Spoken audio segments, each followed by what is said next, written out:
Come bust a move where the games are played. It's chill, it's fresh, it's... Play on! Hey, listen! I'm Commander Shepard. Let's do this. I think we're just getting started.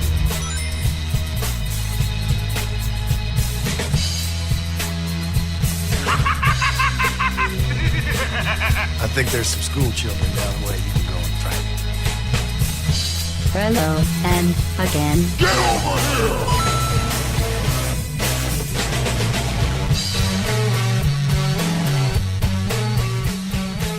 Welcome, everybody, to episode 65 of the Play On Podcast on PlanetArbitrary.com. I am your host, Pat B. of Pat's Retro Video Game Reviews on PlanetArbitrary.com.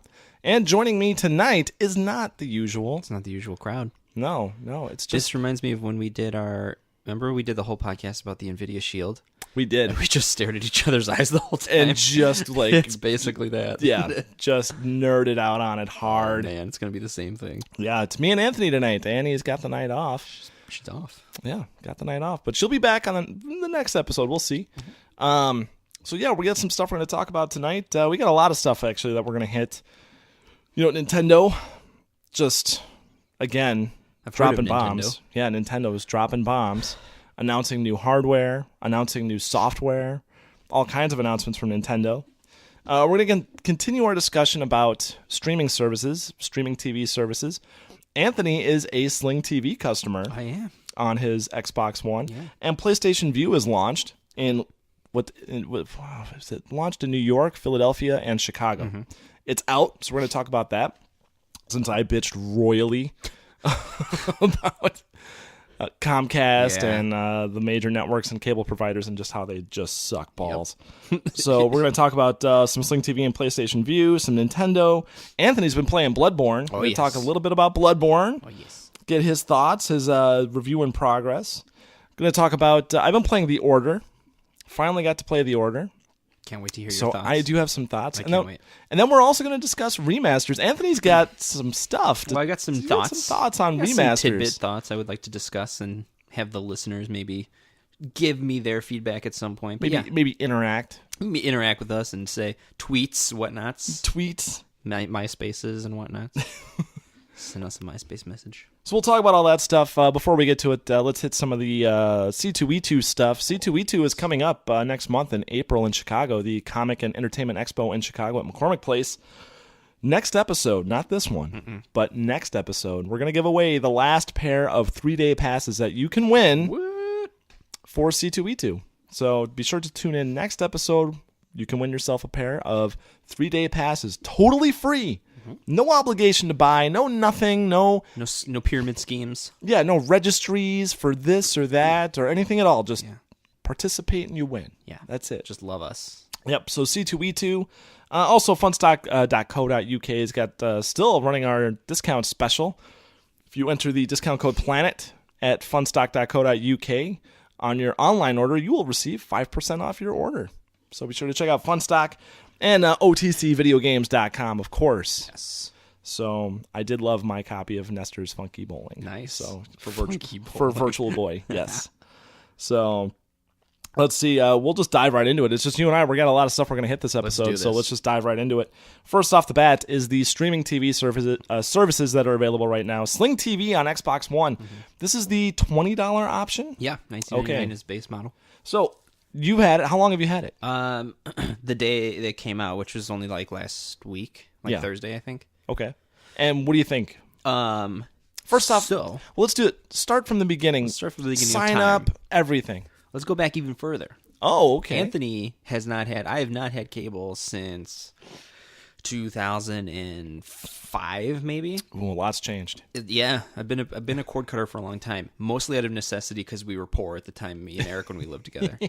So I haven't had cable for a long time. So I just kind of grew to get over it, and got really into Netflix and Hulu and things like that. So it hasn't been a huge thing, but there have been channels that I've always really missed, like Cartoon Network. I really like the HGTV. I'm a big house, whatever you want to call it, you know. So I like that stuff. I like HGTV. Have you ever seen It's my favorite channel. Have you seen? Do you watch Income Properties? Oh, yeah. Oh my I watch god. all of them. Scott McGillivray, the host of Income Properties. If you somehow this podcast reaches you somehow, I want to give Scott McGillivray a hug. Yeah, give him a kiss. Just one, good solid hug. Yeah. And just say you are good at what you do. I like to watch what you do on TV. I like to watch you. I like to That's all watch you wanna you say. in the comfort and privacy of my home Yes. and just watch you. Yes. He's so good. All those shows are great. They're just guilty pleasures. They also inspire me and motivate me to get up and do things in my house. So it's a great show. Anyway, that Cartoon Network, you know, things like that. And so that's the thing that I have missed the most, because those types of shows you can't really get streaming. And so when the Sling TV option was announced for Xbox One, I was thrilled. So I jumped on it right away. The price was good, $20. So in Illinois, where we're at, or I shouldn't say Illinois, but in the Chicagoland area, Comcast is one of the major cable and internet providers. And they're also notorious for just sucking. Like they're expensive. They're kind of almost a monopoly. They're just the goddamn They're worst. just the worst. They're the Nobody seems worst. to like them. Yeah, they are terrible. So, you know, it's expensive just to have basic, like the basic 2,579 hour, like our local channels and internet. It's like $200. It's just crazy. Like the packages you have to get. So anyway, so we've only had internet here. And so the whole option of the Sling TV streaming came up. So even the $20 a month for that plus internet, Hulu and Netflix is still cheaper. It's still less than $80 a month to have all that compared to what some of my friends I know are paying for cable and all that. Yeah. So Sling TV came out, jumped right on the day it was out. The sign up process was super easy. What was nice was for Xbox Gold members, you get a month free. Oh. You still put in your credit card information, but you get that month of service free. And you can cancel at any time. That's the other nice thing. That's no kinda sweet. contracts, It's not no like commitments. it's not like a monthly. It's just you Anytime. turn it on, turn it off whenever you want. And so yeah, say you're sick of it, but maybe there's a new show you want to watch, 6 months from now. You just go back in and sign up. So the sign up process was super easy. It's just like signing up for anything else on your console. You use your controller or your phone to type in all your information. It stored my credit card information from my Xbox Live account, so it just linked it to that, which was nice. So I didn't have to retype all that in. And then it downloads the app, which is nothing. And then all of a sudden you just load it up, and there's your live TV, just as if you were watching it on cable. Almost. There are some downsides. Okay. And I don't know if this is because it's just launched and there's so many people, because it's a month free, there's so many people using the service, or what, or if they haven't built up their servers and stuff yet. But it's good if you launch it and you watch a show, but then you don't touch it. If you don't try to because it kind of has a built-in DVR function where you can actually go to I can go to HGTV channel and I can watch shows. I think it's 24 hours, right? Like previous shows. So it's really nice because you can just go back and watch shows. And if you try to do that right now, it's a little funky. Now it doesn't load. That DVR is cloud storage, correct? It's all cloud storage. Okay. So nothing is locally stored on your console. So, and it's like that for each of the channels, which is really nice. But there was a show that we had seen already, so we were like, let's go back and watch an earlier one. And so you just push down on the remote, you scroll back, and then you play. And then it was just like a fucking disaster. It didn't load, it froze, it crashed, it partially loaded, it was all pixelated. So it was just kind of like a mess. And again, I don't know if that's just because it was launch weekend. Not a great first impression. Yeah, it could have been. But so tonight I was having dinner and I fired it up and I just watched the live part of it, and it was totally fine. It works. It's fine. So Growing Pains, I don't know. It does the job. It lets me watch those channels live. The quality, once it buffers, which is very quickly, once it buffers in, it's just the same as if you were watching it through cable. So it's HD quality. Nothing is blacked out. So you're seeing commercials, you're seeing everything. It's totally cool. You're seeing all the live commercials, everything new. Which for me is actually really exciting because we're so nerds. We've been absent of commercial world for a long time, right? So Yes. Netflix, you're just powering through shows, no commercials. Even Hulu, there's limited commercials, but they're like Hulu commercials. Yeah. So it's been actually very exciting to like have commercials and be like, this is what the world is seeing these Yeah. days. Like it's all medical advertisements for like pills and stuff. It's fucking weird. Have you been at work like, how about that commercial? How about that Allegra commercial? So How about commercials, guys? Oh, Jeez. you guys, you seen this commercial? So, for $20, I'm digging it. It has the channels that we really want to watch. So for right now, I give it a B-. Yeah? I mean, it functions, Whoa, but it's wait, not wait. very... How many arbitraries would you give it? Let's Because that's give the it- true scale of measurement Let's here. give it 3 out of 5. Okay, all right. Because it does its purpose. Now that I understand. It allows you to stream, but if you try to deviate or if you try to rewind, it just kind of gets fucked up. So I think they got some easy tweaks I'm sure they can make as it becomes more popular, but I like it. All right, that's very cool. Yeah. It's exciting to know that these options are out there. They're not going to be perfect right off the bat. No.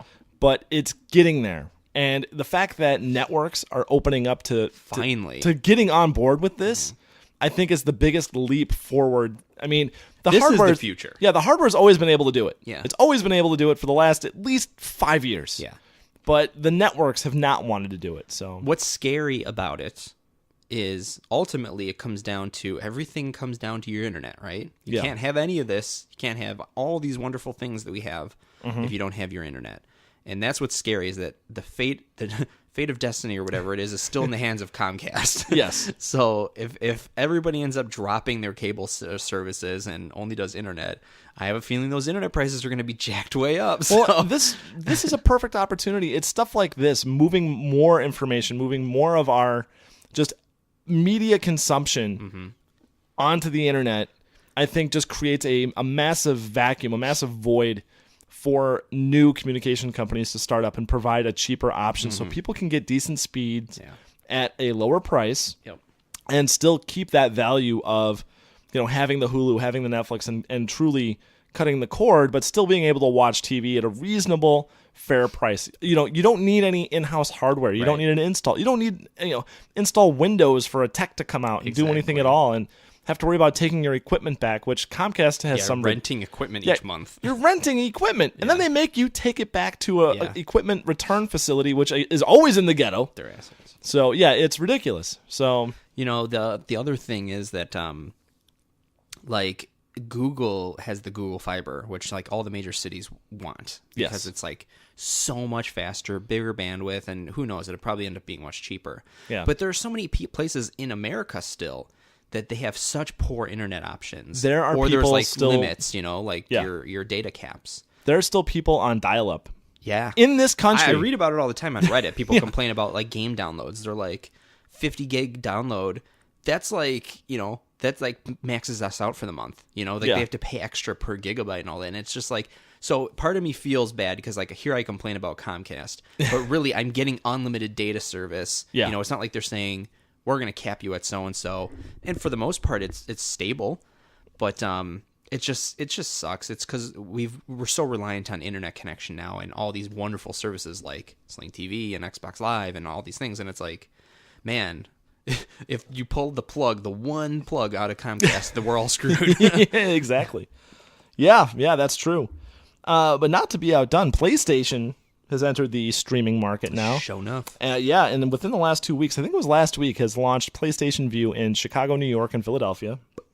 And this is a little bit different than your Sling TV. I like the Sling TV approach because it's very no fuss. Yeah, it's just cut and dry. Yeah, it's on and on. You get what you get. That's Yeah. that. PlayStation Vue really more takes this is the cable to replace your cable. There are different packages you can get, different money levels that you come in at, different channel packages you can purchase. There are issues with blackout. Some stuff gets blacked out. It's not available. I don't understand that. So like commercials? Some shows, I guess, can be blacked out. I don't entirely know. Unreal. It's still in beta, so it's still being, it's only available in 3 cities. This is not nationwide or international at all. They're just kind of testing it to see how it's going to go. But PlayStation Vue, has launched. And there's 3 levels of service that you can sign up for. There's a $50 basic, there's a $60 core plan, and a $70 elite plan. What was the cheapest plan? 50. Wow. It's $50 now, but with $50, this is what happens. The $50 plan, you get CBS, Fox, NBC, CNN, Comedy Central, Discovery, E, Fox News, HGTV, TNT, USA, TBS, and a lot more. There's Telemundo and all these other... Wow. So you get like cable, basically. You get basic cable. Yeah, it's basic cable, and it's live TV.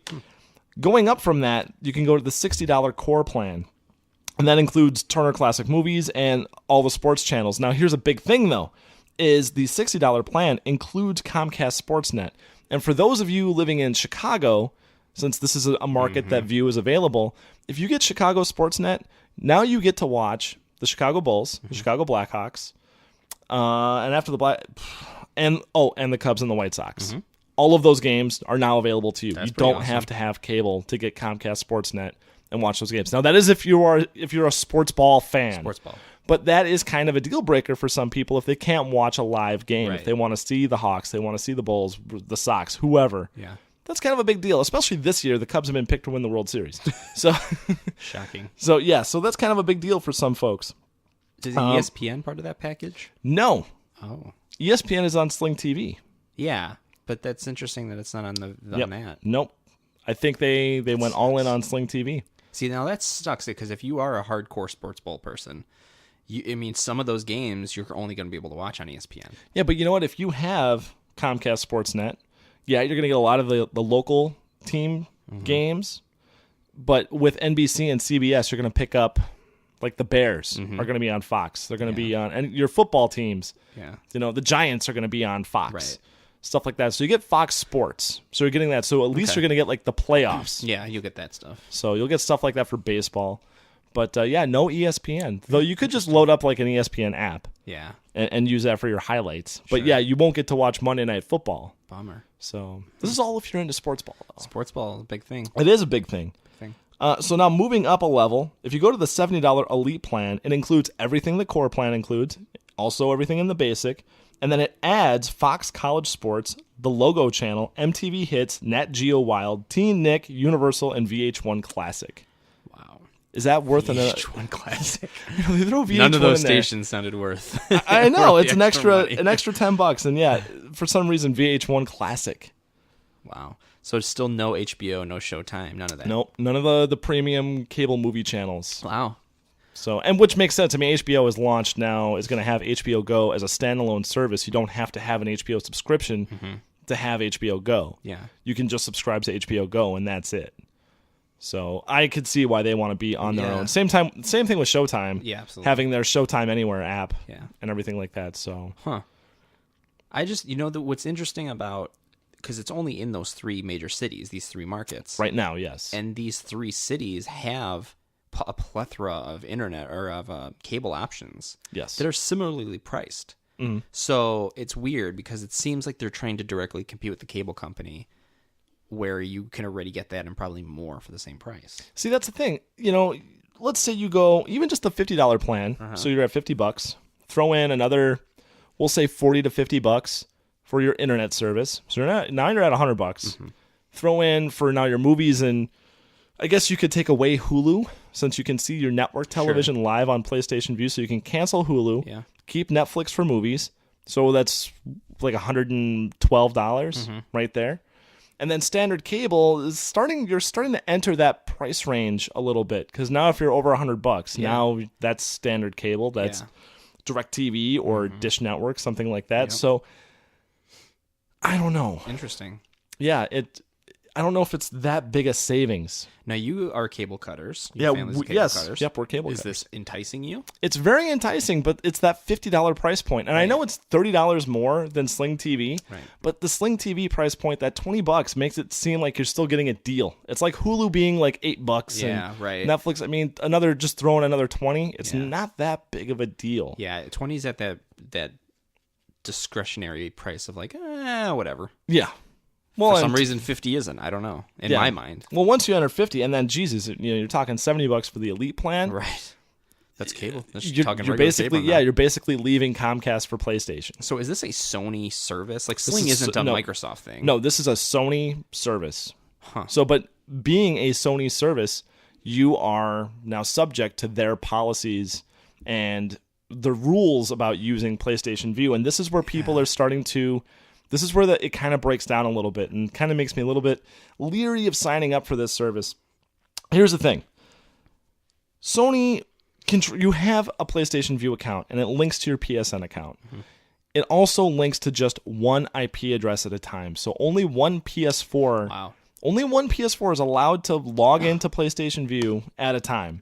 Or 2 PS3s can log in. For some reason, unlimited PS3s, no PS4s. Yeah. Wait, and what was the other thing? HBO Go can only work. I don't think we talked about this in the last episode.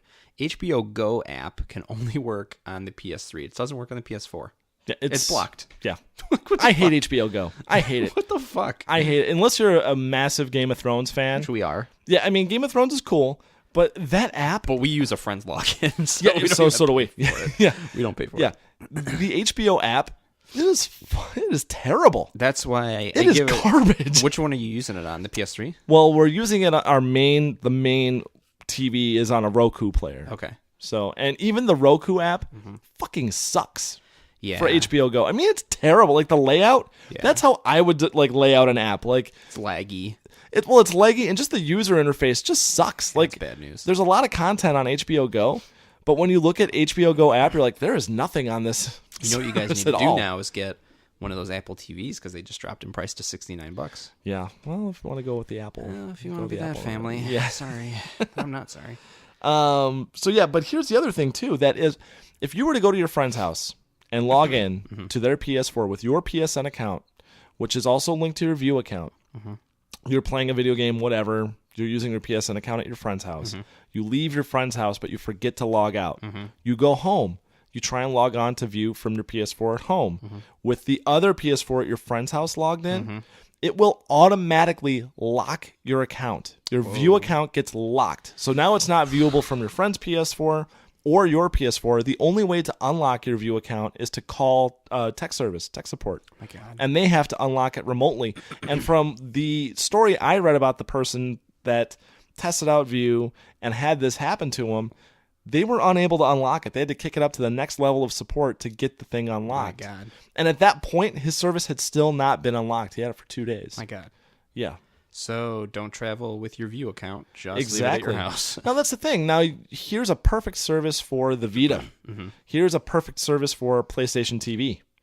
Well, and here's the other thing that, like with Sling, I downloaded an app for the phone. You can watch it on the internet. Anything you can log into, you can watch it. Yeah, that kind of sucks. That is not the case. Into that. Yeah, that is not the case with View. So you can't use 2 awesome Sony peripherals that they would love to have, greater sales with. PlayStation TV, the sales numbers were fairly low. They're a little bit disappointed with that. Yep. The Vita is whatever the Vita is right now. Yeah. Which is, it's there. They're kinda supporting it. They talk about it once in a while. Redheaded stepchild. I guess, you know what? We'll see what their commitment level is to it when E3 rolls around this summer. It's only a couple months away now. They always prediction. I think nothing. They always shoehorn it into their conference at some point. But yeah, it's a perfect service for these mobile devices, so you can leave home, you can stick PlayStation TV at the office or whatever, log in from the office, anything at all, anywhere that you want to play this thing. And if it's restrictive to just one IP address, one machine at a time, that sucks. And there's no warning, there's nothing that says if you logged in your account twice, it's fucking over. Yeah, they don't say anything. So, good job, View.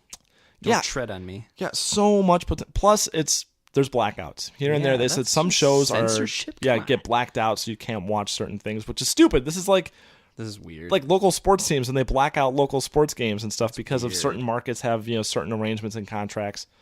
Sounds very complicated. I would hate to be on the Sony team that has to manage this whole thing. Yeah, I would fucking kill myself because it's like, oh, here's all these 1,000 exceptions for this very complicated program. Exactly. And that's what Sony has said, that they're in the process of, negotiating with other TV providers, other networks to provide more content on View. But you know what? As they do that, it's going to become more expensive because they have to ink deals with these networks in order to provide their service on View. Yeah. So at what point does this become a viable option for cord cutters, where the whole reason you cut the cord was to avoid the cost? Yeah.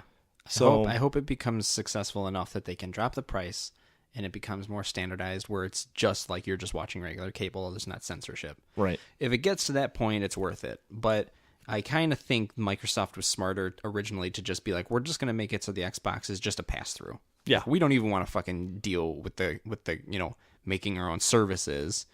They can rely on Sling and other things, but just hook up your existing cable box and we don't care. Yeah. Like, I don't know.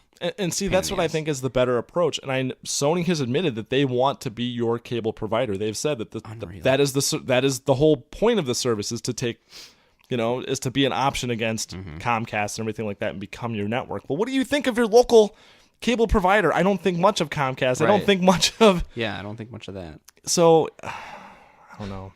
First world problems. It is. First world problems. All these wonderful channels. Well, you can't beat the system.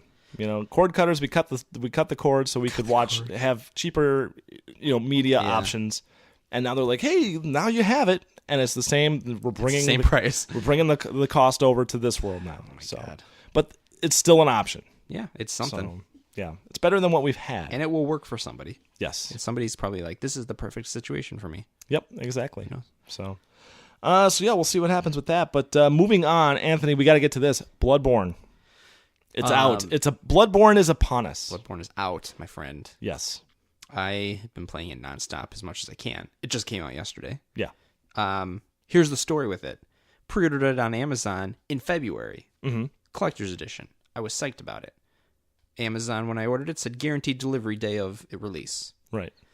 The day before, I'm getting nervous. No ship confirmation. Nothing happened. Night before, I'm like emailing their support, and they're like, "Oh, we don't have stock of that." And I'm like, "Whoa!" And I was like pissed off, but I understand it's not the person's fault. I'm like, why would you say guaranteed delivery on all of my order confirmations and receipts in the day I bought it in February? And now, like, I'm not going to get it. Amazon's usually pretty good about that. That's what everybody said online, Yeah. which is why I went and did it. So, long story short, ended up having to cancel the order. But technology, this is at the point now where all the reviews had come out, and people were just like, this is the next best thing since, Jesus and sliced bread. So I was like, fuck it. I just downloaded it from PlayStation Network. And so I downloaded it that night. Woke up, could barely sleep. I was so excited. Woke up the next morning and played for like an hour and a half before I had to go to work. Thought about it all day. Last night played for like 6 hours. Mm-hmm. Can't wait to play it as soon as we're done here. So, impressions. It is exactly what you'd think if you've played Dark Souls or Demon Souls. It plays very much like that. It's a little more fast-paced. They've changed and tweaked some things. But it's the formula and the feel is exactly that. Okay. So if you're a Dark Souls fan, there's no question you'd love it. Okay. If you're not a Dark Souls fan, or you don't like spending hours and hours to complete one particular thing, like a boss fight or a particular objective or whatever, not the game for you. You wouldn't like Dark Souls either. Do you get the sense that it's hard for the sake of being hard? No. Or is it the game is just, when you play it, you're like, man, they're really asking a lot of me, and this is taxing on my own video game skills. Does it feel like it's natural, or does it feel like it's been forced into the game? It feels like I read a lot of interviews with the developer, and they basically From Software, and they said their goal is not to make a hard game. Their goal is to make a game that has obstacles that when you overcome them, you feel a sense of accomplishment. Mm-hmm. And that's exactly what it boils down to. It is extremely frustrating at first because every third-person action game I've ever played in that style has been like a Devil May Cry, where you go in and you just slash the shit out of the enemies as many times as you could push the button, and you're done. And that's the biggest thing is, and playing Dark Souls made me a much better video game player overall because it teaches you how to read the opponent. It teaches you timing, which is very important. When to strike, when to dodge, things like that, parrying, all these different things. Once you start to get that rhythm, once you start to understand the formula of how it works and how to, go against your enemies, it's so much fun. And really, video games, it comes down to the gameplay. If the gameplay is not fun, it could look beautiful, all these things, but if the gameplay is not fun, you don't want to keep going back to it. And I think that's why people are drawn into Dark Souls and Bloodborne, is because the core gameplay is just really fun. It's challenging, but it's never, if something happens, it's your own fault. Right. It's not like, oh, this is just cheap or whatever. It's usually your own fault because you have all the tools there. You have the options to spend 2 hours collecting up your resources, preparing to go into a boss fight, and all these things. And what's really cool about the Dark Souls and the Bloodborne series now is it has such a genius multiplayer where if you're in a particularly difficult situation, you can basically draw in help from another human player. Well, that's This cool. was my big thing Okay. with Dark Souls. There was a particular boss in Dark Souls that I spent an entire day, and I was like, this is fucking ridiculous. Like, this does not make me want to play the video game. It's not fun. It's frustrating. And then I'm like, it was just ignorance. I go online, and people are like, oh, yeah, summon in help. I'm like, I didn't even know you could do this. And so you summon another player. 5 minutes, we were done. Yeah. It's just, and it's nice because you get this human interaction. You get somebody who go in, they help bust it up, and then they can go about their business. Yeah. And there are people, like I'm on the Bloodborne forums and stuff, there are people who are already doing that. They're like, I'm just hanging out. I'm going to help other people through the first couple bosses, and it's a cool community. The other nice thing related to multiplayer and community is, just like in Dark Souls and Demon Souls, other players, while they're playing, can drop little notes. And as you play through the game, you Yeah. can read those notes. Yep. And so it's really cool because you're going into an area that you don't know. You see a note, you read it, and they'll be like, beware of enemy. So now you know around the corner, you got to be careful. So it's like cool little things like that. And if you thumbs up that note, the equivalent of thumbs up in that Yeah. world, it actually gives the other player health while they're playing their game. So that person could be going through a boss fight, having a Yeah. hell of a time. Somebody says, oh, this was a helpful hint.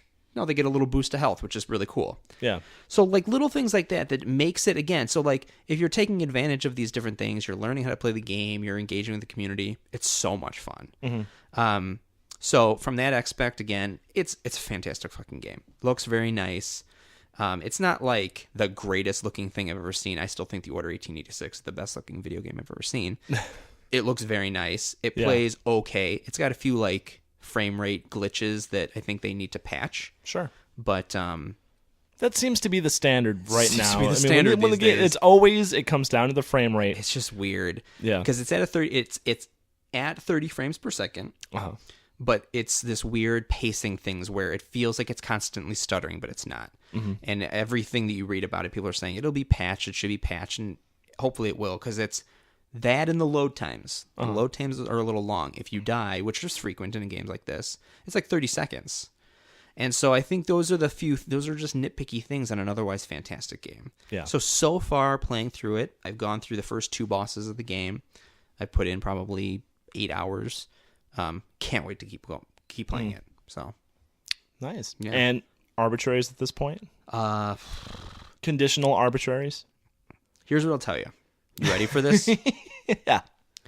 If they fix my only gripe, which is the frame rate shit. Yeah. If they fix that, I give it a 5 out of 5. What? I think this is for Anthony. At my point in life, this is the perfect game for me. It's a fantastic single player adventure, like great gameplay, super addicting. I can engage with the community, but I don't have to like do, multiplayer type matches and stuff like that if I don't want.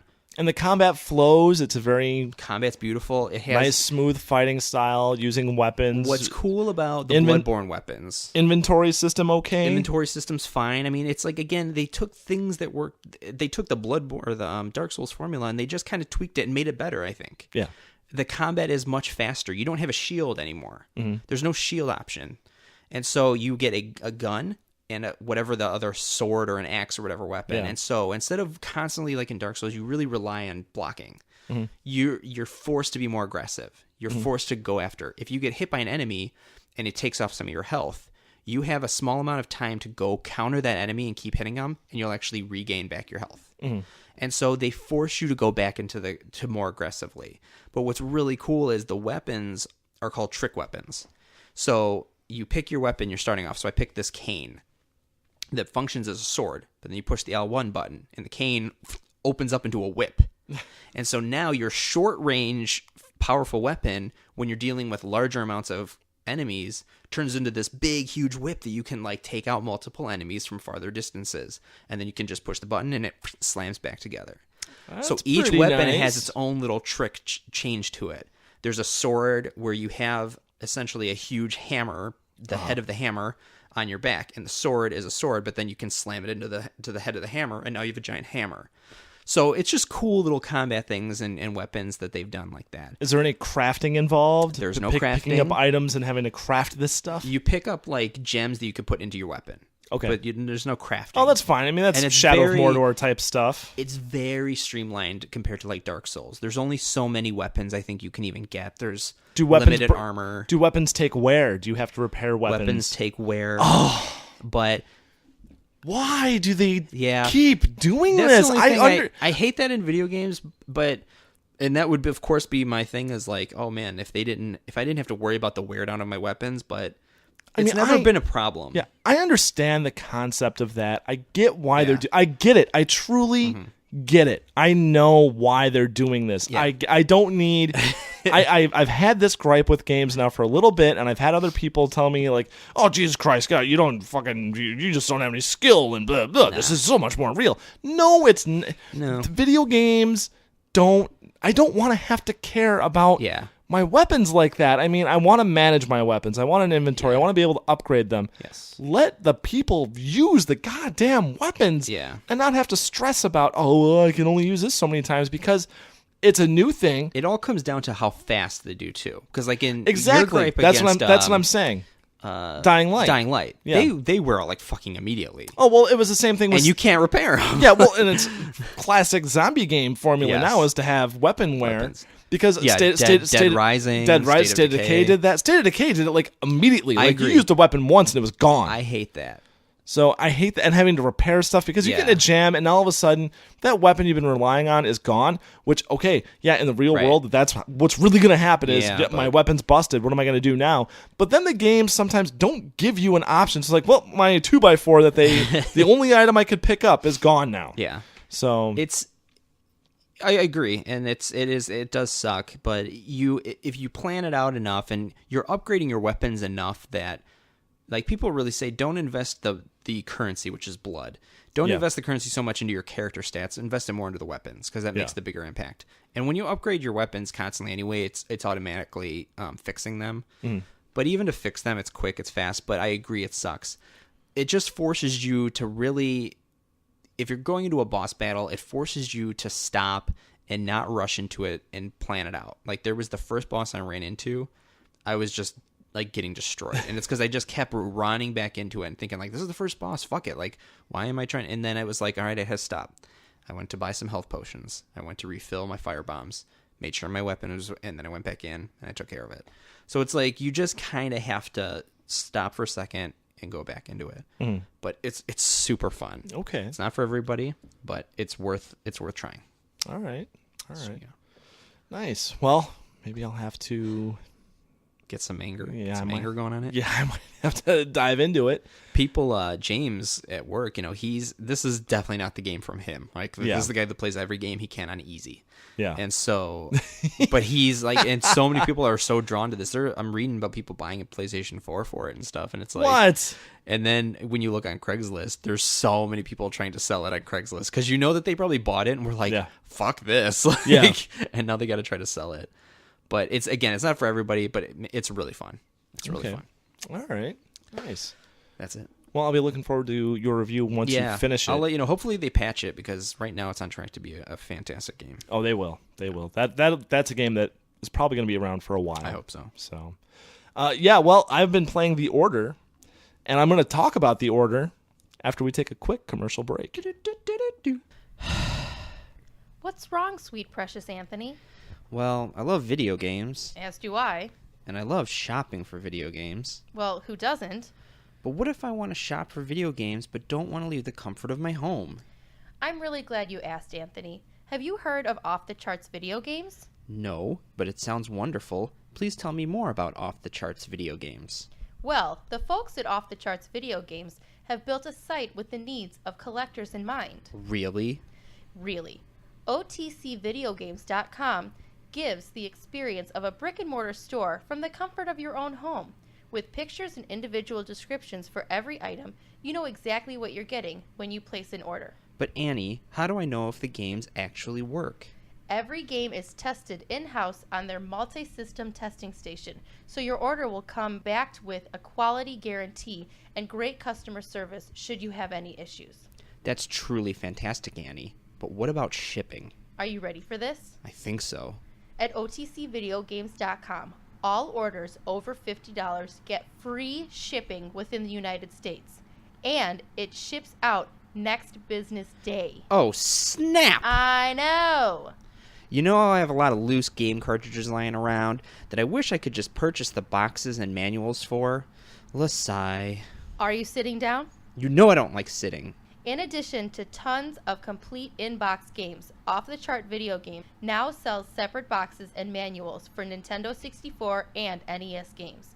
With more platforms coming soon, you'll be able to complete your loose game collection once and for all. This is too good to be true. I'm feeling lightheaded. I think I should sit down after all.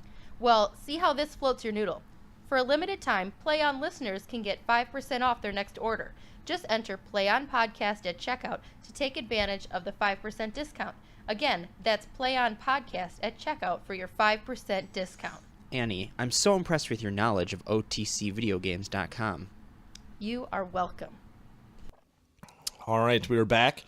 Anthony was gracious enough to loan me his copy of The Order, and I was playing it a little bit this past week, and then the last weekend I got to spend some time with it. Now, Anthony, you were a big fan of The Order. I liked it a lot. Yeah, like you're a huge. Well, you said it's one of the greatest games you've ever seen as far as Visual. Yeah. I agree with you on that. Okay. Absolutely. And when the game gets going, The Order's been out for a few weeks now, so everyone has their own impressions. I mean, right away the game got thrashed for its shortness. And it's not very, the campaign is straightforward. It's incredibly short. Very linear, yeah. Yeah, and there's quick time events. Yep. So, which right off the bat, when I started playing the game, it beats you over the head with quick time events. I mean, everything I did was a quick time event. Yep. In the first 15 to 20 minutes of the game, I was getting ready to text you and say, what the hell is with this game? Yeah. It was everything. Looking over to pick up an item, and it was really just to further along these cinematic, scenes, these cut scenes. There was really no action. I was barely participating in the game for the first 20 minutes. Yeah. Really didn't feel like I was doing anything at all. Now, the game looks great, and the story that right off the bat when it starts is, your main character getting tortured, and then you die.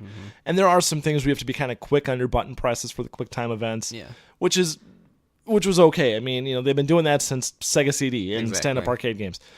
So I was giving it a pass, and I knew you spoke so highly of the game. I was like, I've got to wait because it's got to be, this has got to go away or at least be minimal as the game progresses. And it does, and that's exactly what happened. Yeah.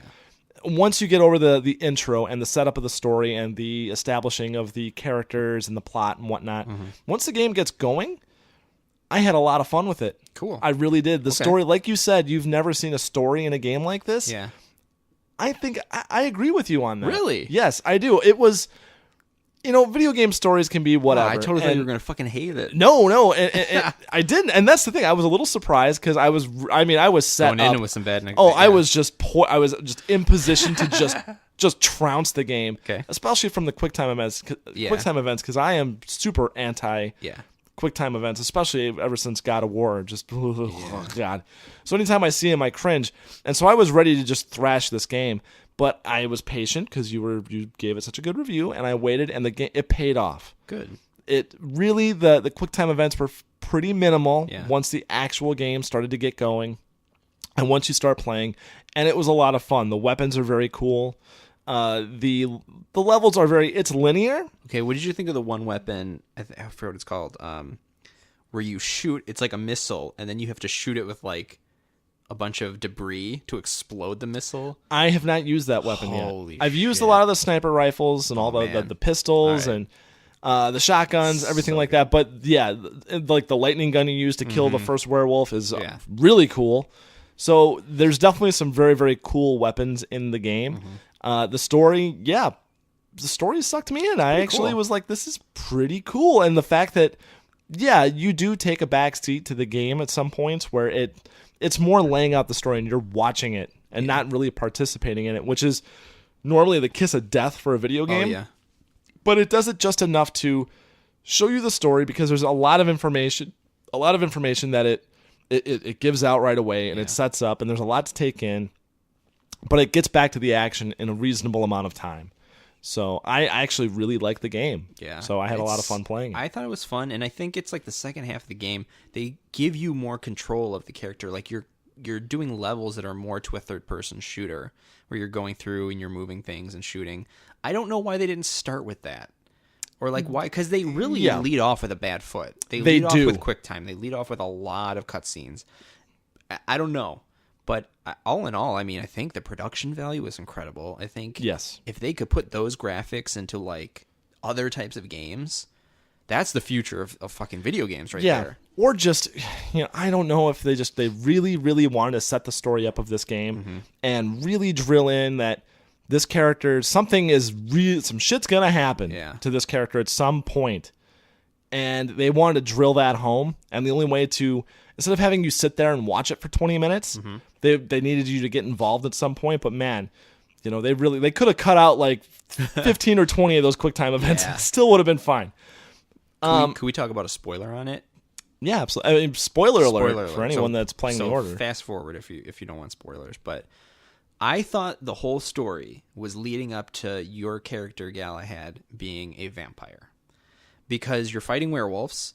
Yeah. Eventually you run into vampires. I thought your character was going to end up turning out to either get bit by a vampire or he was a vampire all along. Because I was like, holy shit, that would be awesome if halfway through the game you're a vampire with like vampire powers. Yeah. Did not pan out like that. Yeah, I thought you were actually going to kill one of your own. Yeah. Because, they say right away, you betrayed the order, and I think maybe he was going to go against an order or something like that, or, clearly this committee, this round table of knights, right off the bat, they have a discussion about going into a particular area, Whitechapel, and there's discussion and disagreements about what they should do, if they should, go into this area and attack it or clean it out or whatever, because there's a rebellion in London, and the order is not well liked. So I thought maybe that you would kill one of your own. I see. Because he was because he's a werewolf or a vampire or whatever, and the others don't know it. Yeah. So. But the story was a lot of fun. The combat was good. I have one gripe about the combat. They should have done more. I was a little disappointed when you fight a werewolf. Oh, God. It's cool, but the game has so much, at the very beginning, it introduces so much hand-to-hand quick-time fighting where there's some grappling on the ground, there's some choking going on, things like that. So the game is certainly capable of doing that. When you fight a werewolf, they literally just run at you and bite you and run away. Yeah. And you have about a second. Roll out of the fucking way. Yeah, like a second to just, and that's really the only attack you have is let it, get out of the way of it and then shoot it as much as possible. And then if you get tackled, you can do a quick time event where you fight the thing off of you, or you can break its neck. But I was like, really? These are like some of the main enemies in the game, and I can't.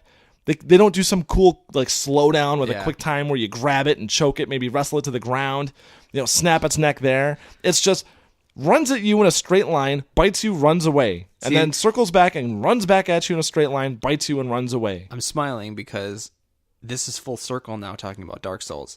I feel like playing Dark Souls helped me prepare for stuff like that because I knew, I guess this enemy I'm just going to have to know to roll out of the way at the right time and counter as soon as I can. And it was like that mentality. Had I not played those other games, I probably would have been like, what the fuck? Like, what am I supposed to do? Like, so full circle anyway, just to. Well, but even I just wish that there was a little bit more smoother transition, a way to counterattack while they're coming at you with the main attack, because there's really nothing you can do. They're intense, those battles too. They are, especially when you throw in 2 or 3 of them, or if you knock out one. Don't go up and kill it right away and stab it, and another one prevents you from doing it, and then that one gets back up and starts attacking you as well. So that was cool. I also had it was annoying, but the battles were kind of neat, though. I mean, stabbing the things, everything like that. I like doing that stuff. And then right away, the game is, god damn it, and I had this problem, and I gripe about it all the time with modern games. It is dark. And I'm not saying the color palette is very dark. Yeah, I'm not saying dark in the tone of the game. I'm saying visually. Modern game, and it's not just this game. Hard to see. Modern games, they want it dark, and when they have the slider at the beginning of a game, when you crank that shit up. Yeah, exactly. They're like, make it so the logo on the left is like barely visible. This is the way it's meant to be. No, it's fucking bright. It's getting cranked. Yeah, I do it all the time, and it's like, why do you not want me to see? Like, not everybody is playing in a theater in a completely blacked out room, with a massive screen. Like, I'm playing in the middle of the day with the sun out. Not aimed at the TV, but I'm just saying it's bright. It's bright, and you can't see some things, especially when you're looking for little items, you're looking for a door, you're looking for whatever, and you miss it because the game is so goddamn dark. I totally agree with that. It's very like the color palette is very muddy, so it's like it's dark and it blends together. So it's like when you're walking around, you're like, it looks beautiful, but it's hard to really focus on things. Yeah, and I stopped and looked at some of the detail to see if it was an effort to maybe cover up maybe some shortcuts with textures or whatnot. I looked at it. Everything is just beautiful. I mean, did you find the Sackboy doll? No, I didn't. Damn, he was a probably hidden guy. Probably didn't see it. Yeah. You probably couldn't see it. Probably couldn't see it. I mean, and you gave me some ideas to kind of tweak my video, and I just wound up adjusting the gamma settings anyways and cranking it up a little bit, and that helped. But still, I went up and I got really close to certain items to check out the finer detail, and it was there. Mm-hmm. I was like, why do they hide it? Yeah, why do you hide it? The game is beautiful. Light these games up. Light this fucker up. So that other than that, those two things, just the attacks with the larger enemies and not being able to see anything at all, and maybe the quick time events at the very beginning of the game, which it's forgivable once the main game starts because the main game is so good. Mm-hmm. The combat is good. The guns are good. The levels are cool. The moving through the certain areas of London is very, very cool. Yeah. The story is great. I love the story a lot, and that doesn't really happen often with modern games. It's always like, it's there, it's cool, whatever. Yeah. But it's actually a lot of fun to watch the cutscenes and get information. So cool. I'm glad you enjoyed it. Yeah, I really thought you were going to hate it. No, not at all. I went into it, and you had mentioned something about QuickTime events before, so I was like, oh god, this is going to be fucking. Yeah, but it really wasn't that bad. Nice. So good. I had some patience. It paid off. Sweet. So yeah, The Order. Check it out if you haven't already. Nice. Let's see. Moving on. Nintendo has dropped bombs over the last couple of weeks. Nintendo. What are they doing? They're doing what they always do, which is whatever it is they want to do, whenever they want to do it, they just do it. They're sitting on mountains of money, so they can just kind of do whatever they want to do at this point. They're teasing an announcement for next year. Yes. It's just like, what are you doing? I kind of like it. Oh, man. I said I liked it when it pisses me off so much because I get so excited. And I'm like, I can't do anything with this excitement for like 2 years. It's like the new Star Wars movie. Mm-hmm. Fuck. Yeah, so Nintendo had made two big announcements. First big announcement is that they're going to be entering the mobile gaming world. They partnered up with a company called DNA, which is a large, successful mobile gaming company in Japan. Mm-hmm.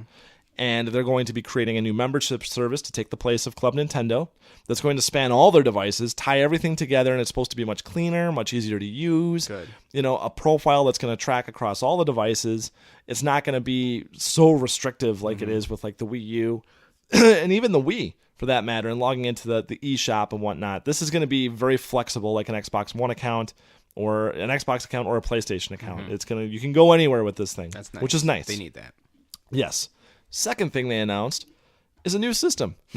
Hello. Or a new platform. The word platform is getting thrown around a lot in all of this discussion. It's called the Nintendo NX. Okay. Or the NEX. Whoa. I already like NX better than Wii U. I'm glad it's not NXU. Well, it'll probably end up being Wii NX or some shit. Yeah. Yeah. I hope that would. That'd be so good. But yeah, they've announced a new platform, and Iwata is is the president of Nintendo, and he did this at a meeting with all the investors. And Nintendo's done this in the past, where they've kind of dropped little announcements about things at investors meetings, and this is where this information came from. But the new Nintendo NX is they always describe it as a platform. Mm-hmm. They're not saying the new game console. They're not saying it's going to be a new gaming system. It's just a platform. Mm-hmm. And there's a lot of emphasis on that word. And I don't know what that exactly means. It's going to be hardware, but they keep going back to, it's a platform. What do you think? What's your guess? Well, I think it's a new system. They stress the fact that they don't want to, they're looking back at all of the previous Nintendo systems and what worked for them, because they think that there's a disconnect with gamers whenever there's a new system that comes out, having to leave the previous system and go to the new system. There's a disconnect there. Mm-hmm. And they feel that every time they do something different, that they're losing people, that it turns off the gamer, that it cuts them out a little bit.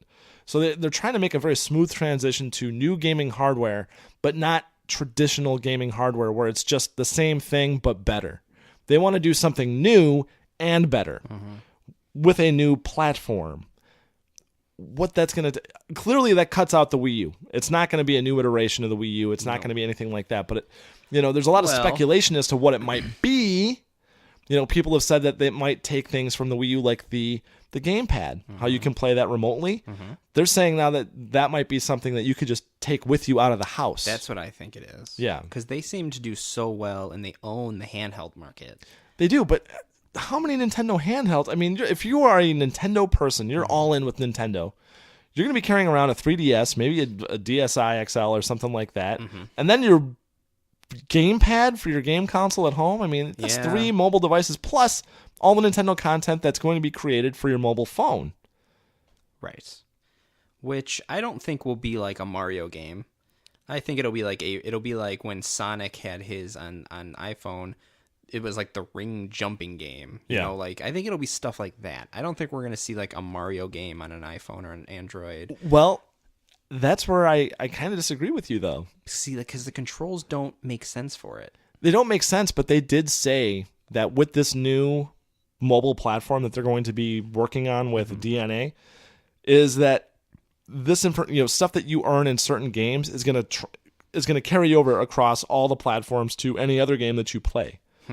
So if you're playing the mobile version of a game and you unlock something or level up or whatever, that's going to carry over to your other game that you're playing on your dedicated home console. What I hope it doesn't turn into is like when I was playing Far Cry 4 and I downloaded a companion app for the iPhone, and it was like a poker game. And the more you won at the poker game, the more money you had in Far Cry 4. Like, I hope it's not stuff like that where it's like play this Mario mini game and then you get coins in Mario, Wii U or whatever. Because that sucks. Like, that's not what you want out of like a Nintendo game on your. People want like Pokemon. Well, that's actually a title that's already been registered. Like, so there's a Pokemon they title. They could make all their money back. Yeah, exactly. Putting a Pokemon game on an iPhone. But not only that, I mean, Mario Party lends itself to the mobile platform pretty well. So that'd be a great game for Mario Party Mobile, Mario Mobile, Mario Kart Mobile. What if Metroid they just Mobile put out a tablet? What if they made a tablet, like a traditional looking tablet? That could be. That had like games, and then they had like a wireless controller or something for it, and a way to plug it into your TV. It certainly makes sense. That's a very Nintendo-esque move. I could see that happen for sure. But they said that this move is to show that they are dedicated to gaming hardware moving forward. That Nintendo doesn't want to be just a software publisher. They want to be a hardware developer, but they always want to do something new and different and exciting for the gamer. Which sometimes works out. Sometimes you get the Virtual Boy. You don't know what they're going to be doing because they do think outside the box, and sometimes it can produce a Wii or a Wii U. You just don't know. So I like the fact that they're dedicated to another generation of hardware, which is fine. That's great for us. It's exciting that we get some more hardware. Yeah. Because there's all this talk, and even one of the articles you flipped was talking about the potential that Xbox One and PS4 could be the last consoles. Yeah, absolutely. So it's kind of refreshing to see Nintendo's like, well, we'll make some new hardware. We'll put it out there. It may be the same power as the PlayStation 4. Who knows? But it'll be something new. So it's going to be exciting regardless. It's not going to be bad unless they're like, I couldn't even imagine what it would be. Yeah. Oh, all of your games are streaming only. Well, that would suck. Yeah, I hope not. I hope they don't go that route. We're not there at that technology. Yeah, exactly. Yet. There have been people doing it for a while, and we're still not there. Yeah.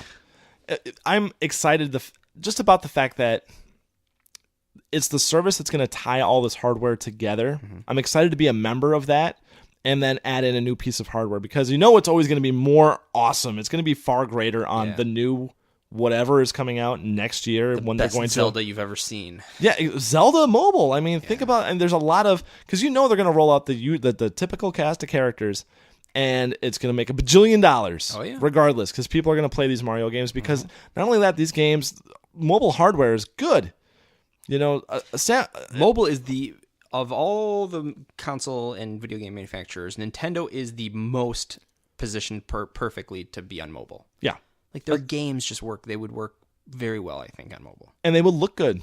Yeah, and they'll be quick. I know that there's probably going to be some, a Zelda game, which is going to take some time to play. Sure. But I'm sure there's going to be a ton of Mario mini games. And that's why I was thinking, the first thing I thought of when I saw this was Mario Party Mobile.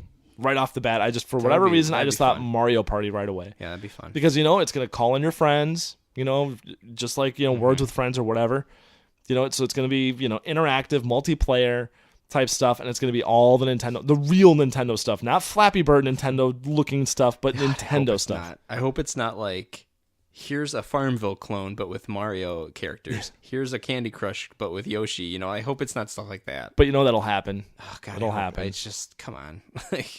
Dr. Mario Mobile, Yeah, that would work well. That'd be Stuff cool. like that would be great. Which I'm sure will all come back. Mm-hmm. So I don't know. I'm pumped about Bike Mobile. Yeah, there's a lot of stuff. It's Hogan's Alley Mobile. Oh wow. Let's see. Wow, there we go. Super Mario Brothers 3. You're wearing a Super Mario Brothers 3 t-shirt. Yep, Where'd you am. get this? From Nintendo? No, I got it. Gamers Club? No, it was at Kohl's. Oh, that's awesome. Kohl's just for some reason knows me. I walked by. There were Millennium Falcon t-shirts and Mario 3 t-shirts. So I was like, well, all my shopping's done. I don't need to spend any money. Okay, yes, I do. I look like a 33-year-old, 13-year-old. Yeah, all right. I swear I'm not a pedophile. Yeah, seriously. Go up to the checkout and just like, yeah, school's starting soon. Get my school clothes. Gotta stand far enough away. So we'll see. I'm pretty pumped. I did this with the Wii U long ago, and I know Joe from Game Classy on PlanetArbitrary.com and probably Steve are gonna have a field day with this. Here it goes again. Pat's freaking out over Nintendo. Goes. Yeah, whatever. But it's exciting. I mean, I am all for gaming hardware. Mm-hmm. I'm glad there's another generation coming out at some point. For all we know, Nintendo could put out the best console we've ever seen. Yes. Better than PlayStation and Xbox. It could be the greatest thing ever. We have no idea. Well, I like their attitude about it as well, because with PlayStation, with Sony and Microsoft, it's always, look, here's your consoles. We're expecting a 15 to 20 year lifespan out of these things, so get used to it. Let's not speculate on what's coming after. There's no point in speculating on that. We are committed to these are your systems now for the foreseeable future for quite some time, and we can do so much more. And I hate that. I just really do. I know that a lot goes into these systems. I know that there's a lot of development, a lot of money goes into these systems, and the market is fading for dedicated gaming consoles. I understand that people are not so jazzed up about it, but I don't know. Xbox One and PS4 may not have exploded like the regular, like a standard NES did back in the 80s, but they're doing pretty good. Yeah, they've outpaced their previous generation counterparts. Yeah, I mean, the PS4 sells quite a bit. Oh my God. I mean, it's already up. It's ridiculous. Like 17. They just print money. Yeah, they just said Q3 sales financials came out. PlayStation is saving Sony. It's like the only thing that's making money for Sony. The gaming division. Like that's what's floating that ship. Yeah, and they said it goes up 16 to 17% year over year.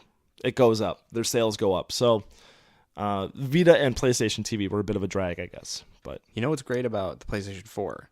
The remakes that we get. Yes, I need to hear this, because you messaged me earlier about this, and I was like, whoa. It just like, what is it the was beef a out of left field on news headline this week? Just kind of, it didn't push me over the edge. It was like a slap in the face, because it's like, okay, here's my stance on remakes. Could care less. I like them. I'm fine with them. I don't have anything against them. Okay. What I find hilarious though is I don't remember the PlayStation 3 or the Xbox 360 ever having a bunch of remakes of games from the previous generation.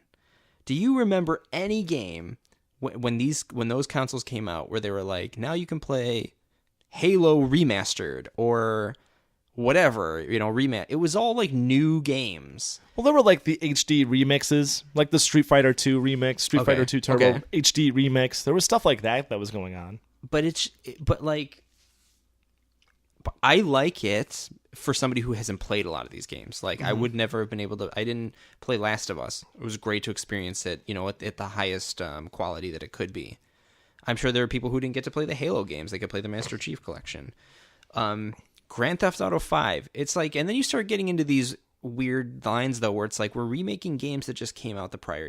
Yes. Grand Theft Auto 5.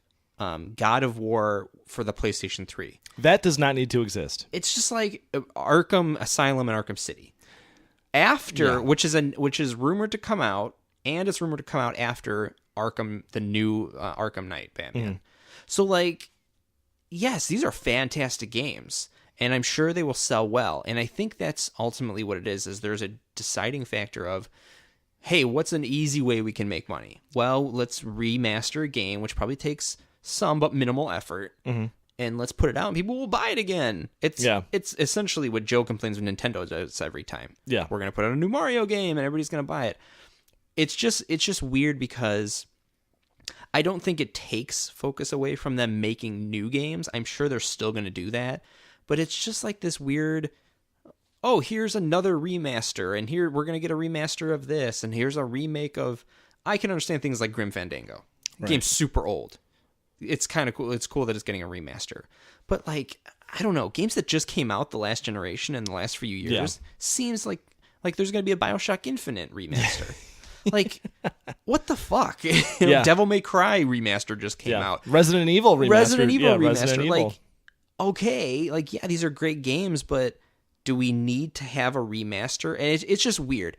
I don't have anything against them because, again, if you don't like it, you just don't buy it. But it just seems like, why this generation are we getting so many remasters? I think they knew that these new systems were coming. Developers knew that the new systems were coming. Clearly they knew. And said, you know what? All right, let's put these games out because right now PS3 and Xbox 360 are the primary systems.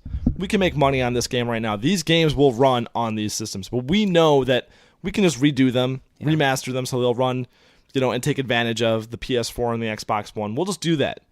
And we'll get to sell it twice. And we'll call it the remaster. We'll call it the Ultimate Edition. The definitive edition. Right, Tomb Raider did this. Yes, exactly. Yeah, so I think that's why, because there's such a...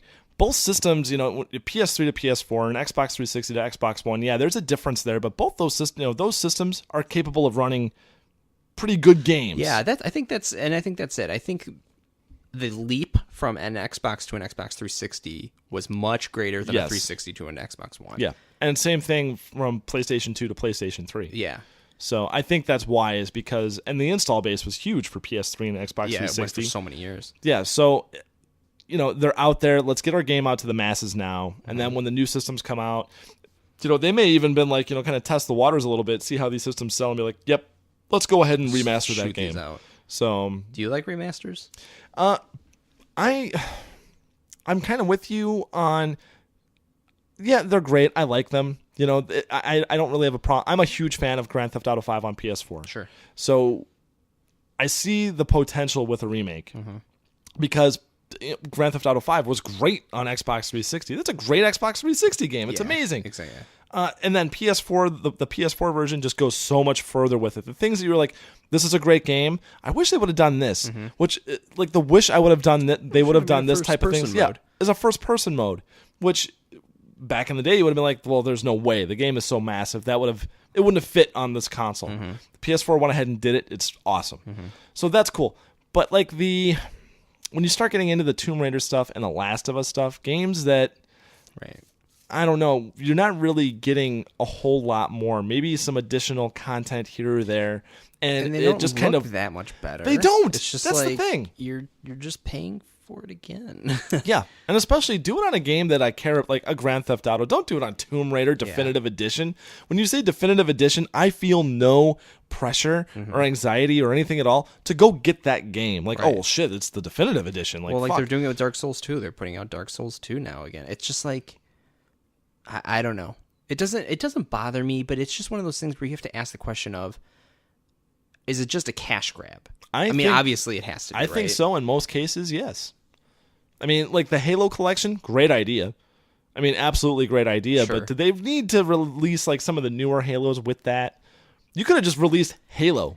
Yeah. The very first Halo and just really went all in on making a great original Halo re-release. Yeah. And I think that would have made just as much money. The people that get hurt the most with the remasters are the PC crowd. And so when I put my PC gaming hat on, it is kind of bullshit because so many games that I bought when they were on sales and things and I played through, it's like now that there's a remaster of it, like Sleeping Dogs, Devil May Cry, Dark Souls 2, and it's like... Saints Row. Yeah. It's like all these things where they're like, oh, well, you already bought this, and PlayStation or PC has it because it's like, PC can play all these games, right? They can play the new shit, and they can play the old stuff, so it hurts when it's like, here's a remaster of a game you can still play, and it's just slightly better, but there's things that you didn't get in the other one, and it's like, well, fuck. Yeah, and it's the parting out of itty-bitty bits of content to make you feel like, well, you're really missing out if you don't get this, or if you didn't pre-order, you don't get that. That sucks. But the games are never drastically different in the way that they play. And they usually don't even look that different. No, they don't. So it's That's- like, all right. I think mostly, it's a cash grab most of the time. I think, and the way that they get you is they throw in that additional content to be like, no, but it plays so different now. Yeah, you made it so much better. Well, fuck. Yeah, I'm with you. I think my views are exactly the same, but Yeah, it is what it is. well, We'll see. The next episode there'll probably be another couple remaster announcements. exactly, and not only that, go pick the older games. I know Where's they've Red done- Dead Redemption? Why in God's name has this not been? Is this going to be 5 years from now? I don't know what. I think God. somewhere, in some conference room, somebody pissed somebody off. They're like, there will never be another Red Dead Redemption game as long as I am in It's control. just unreal. That's like the one game that would just fly off shelves, and they can't do it. It's been so long that it is suspiciously gone, absent from the world. I mean, someone is actively keeping that game down. It's probably going to be like the thing like 3 years from now when there's like a really big lull in video games, and then Rockstar would be like, "Oh, we're going to put out a Red Dead Redemption remaster," and everybody will lose their shit. Either that or at E3 they're going to announce it. Oh my God! I mean, could you imagine even just I'm telling you, Pat. just a tease of it? I will. That's the moment for me, right? Yeah. That would be like my peaking moment in video games. Is like I can have this fantastic game, but at so much prettier and like all the DLC and everything. Oh my God! Yeah. Not even just Red Dead Redemption. Do like Red Dead Revival and start it off with Marston's kid, Wow, and just do there a you second go. one. Second one would be fine too. I I don't care. I just want to go back to that world. Yes. You don't go to that world enough in video games. You don't go back to the Old West with a fantastic story. yes. I want that. Yeah. Give me my Old West. Yeah, exactly. Talking about story, like The Order sucked me in. The story, that kind of story, sucked me in like the Red Dead Redemption story. It's because you don't see that story. It's not a military shooter. It's not a story about a hero or whatever. It's like very unique stories. Yeah. It's a great, it's a fantastic. Just talking about it, it's a fantastic fucking game. Like it's so good, right? fucking good. See? It's upsetting. I think someone somewhere at Rockstar, somebody pissed somebody off, and they're like, "The fuck your studio. You're never going to make another Red Dead You guys are Redemption never ever going to again." make money ever again on this. Yeah. Fuck. Yeah. So, yeah. Well, that's Thanks for bringing that up because Sorry, I Sorry think about the painful memories. No. Well, I mean, it always comes back to Red Dead Redemption Yeah. with us. I mean, they have to know people want it. Oh yeah, there was some poll that they were talking about what was the defining game of last generation, and the highest one was Red Dead Redemption. There's got to be a bunker somewhere at Rockstar where God. there's like a team that's sworn to secrecy. They don't have families. They were specifically picked Yeah, because they're like please. Neo from the Matrix. They have no family. And They're just just like coding and coding, and they're like, "We're gonna make this the best thing ever." it comes out on 5 Blu-rays. It's coming out on Steam, virtual reality or whatever. I hope they don't do. Yeah, God that damn would it. Suck.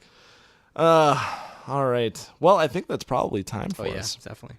Let's see. Well, thanks for tuning in to this episode of Play On. Be sure to check out Planet Arbitrary for all your Planet Arbitrary needs. Be sure to check out all the podcasts on planetarbitrary.com. You can check out Game Classy with Joe and Steve. Talk all things tabletop gaming. They were just at Adepticon. I had to miss Adepticon this year because I was out of town for work, but I'm sure it was awesome. I'm sure if you check out the Game Classy Facebook, they posted a lot of photos, so there's some cool stuff at Adepticon this year. Also, Comic Book Logic is back. Yeah, I saw that. Yeah, Joe and Kevin are back on a podcast together, doing Comic Book Logic. Brand new episode. They're doing the Marvel movies, and in the first episode, they're discussing Iron Man, the original Iron Man movie, which I thought was great. Good. Because it opens up with AC/DC playing. So. Hells bells. Nope. wrong one. So yeah, be sure to check out Comic Book Logic with Joe and Kevin now. Also, be sure to check out all the podcasts on iTunes. Be sure to rate, comment, and subscribe. We would appreciate it. Check out Stitcher Radio. You can also check us out on Twitter. You can follow the podcast at Play On Podcast. You can follow me at Pat's Game Reviews. You can follow Anthony at Snoogans to you. Be sure to check out the Play On Flipboard. Everything we talk about on the podcast is on the Play On Podcast Flipboard on your mobile device. Anything we find interesting in gaming, stuff we talk about on the podcast, stuff we don't talk about on the podcast, makes it onto the Flipboard, so be sure to check that out. Also, be sure to check out all of our friends. C2E2, any information you need to know about C2E2, guest announcements, people that are going to be there. showtimes, panels, anything at all, check out c2e2.com, or you can also purchase tickets for c2e2.com through Planet. If just scroll up a little bit, you'll see you can purchase your ticket right now. Yes, please. Or you can tune into the next episode of Play On, where we'll be giving away our last pair of 3-day passes. If you participate, you If have you- a very yeah. good chance of winning that. Exactly. It's all I'm minimal. gonna say. Very minimal, Very minimal effort on participation. your part. Let's see here. Be sure to check out funstock.co.uk and otcvideogames.com. Yeah, buddy. Yeah, be sure to enter in the discount code for OTC. It's Play On Podcast, is it? Or just Play On? Play On podcast. Play On Podcast. You get 5% off your online order at otcvideogames.com. Be sure to check out Reddit or Game Collecting and GameCollecting.net. God damn it, join their Facebook page. I've been saying it for like the last 10 episodes. Their Facebook page is the best game collecting Facebook I've been on. It's awesome. Super active. A lot of great pictures of stuff that people are picking up. And then also, little note here, ugrgaming.com. I saw that. You were going to be on the episode. I'm going to be on Gamer Chat Weekly Nice. this Sunday. Very nice. 4 p.m. this Sunday Central Time. I will be on Gamer Chat Weekly. I was on an episode of Gamer Chat Weekly. I'm thinking it might be the only lost episode that they ever had. Oh, Yeah, they had technical. I thought you went and recorded something. We recorded it, and there was a problem with the recording. Oh, I thought this so was I've recent. been so I've been told. Oh, wow. They've been saving it. Yeah, I don't know. So yeah, It's a remaster. I'm going to join the guys on Gamer Chat Weekly, so I'm pretty pumped for that. So that's on ugrgaming.com, and I think it's going to be streaming. I think it might Wow. be streaming. You should check out UGR's Twitch feed, anyways. And that is it. I think is that everything. I don't. I always miss something, but I got the flipboard. Oh, no, this you got time. it all. Yeah. All right. Until next time, guys. Play Play on.